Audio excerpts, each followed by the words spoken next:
Today, on 280 Seconds, we talk about the society of Western Europe, how it runs, its economy, and its culture, with exclusive interviews from influential figures to describe what life was really like in Western Europe. All that on 280 Seconds.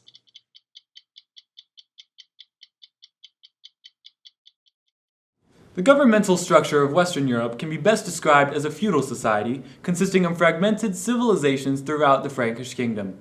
Here with us today is the Pope to further discuss the social organization of Western Europe. Pope Davy, hello. Hello. So can you tell us a little bit about societal organization in Western Europe? I take it Christianity is predominant in the region. Yes, of course. After Constantine and the fall of Rome, Christianity became a large part of the newly formed Holy Roman Empire. Now, most of Western Europe is a feudal society, is it not? Yes, it is. Nobles called lords in the area have much power and land and can then use parts of said land to pay for knights and other services regarding their protection. Usually a lord is the head of a larger area called a manor, which is almost like a small village of people and peasants, or as we like to call them, serfs. Right, so how does the church tie into all of this? The church holds much power in our feudal system, delegating local officials, called bishops, who carry the responsibility of selecting priests to spread the word of God throughout the decentralized region.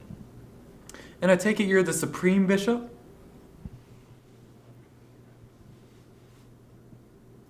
Let's talk about the Crusades for a minute. What was the driving force behind the First Crusade? Congratulations, by the way. I heard that was a success. Oh, thank you. We worked really hard on that. Essentially, we had to reclaim the Holy Land, and through long battles with Muslims controlling the area, we were able to take control of Jerusalem. Wow. So, elephant in the room, the Great Schism. What's up with that? I knew you were going to ask me this.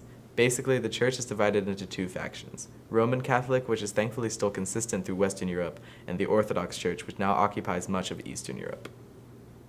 Well, thank you so much, Pope Davy. Thank you for having me.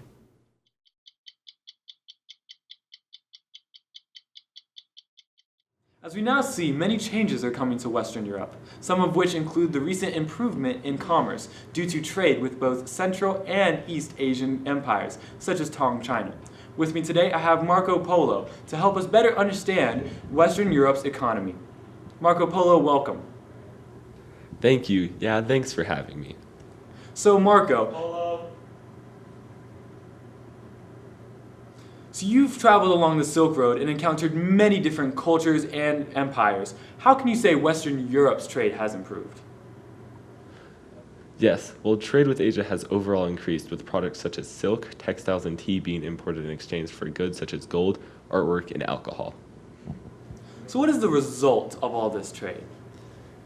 So we were seeing improvement in technologies such as cartography and development of societal organizations. For instance, the Hanseatic League is an alliance between Northern European empires for trade.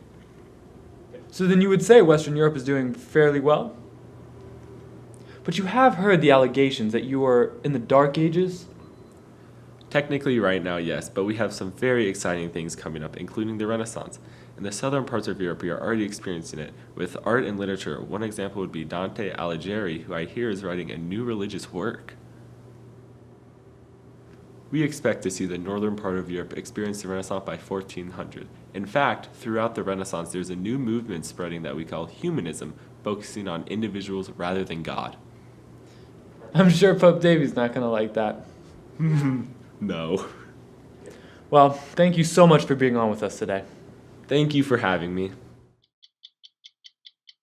With the fall of the great Roman Empire, Western Europe was on the rise once again, with the creation of many new societies such as the Holy Roman Empire, Capetian France, and Norman England. The feudal societies allow smaller, fragmented civilizations and large religious control.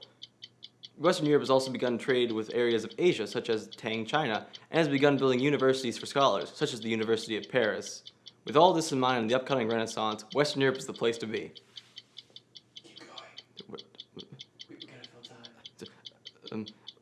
Europe is a nice place. It's great for the kids and whatnot.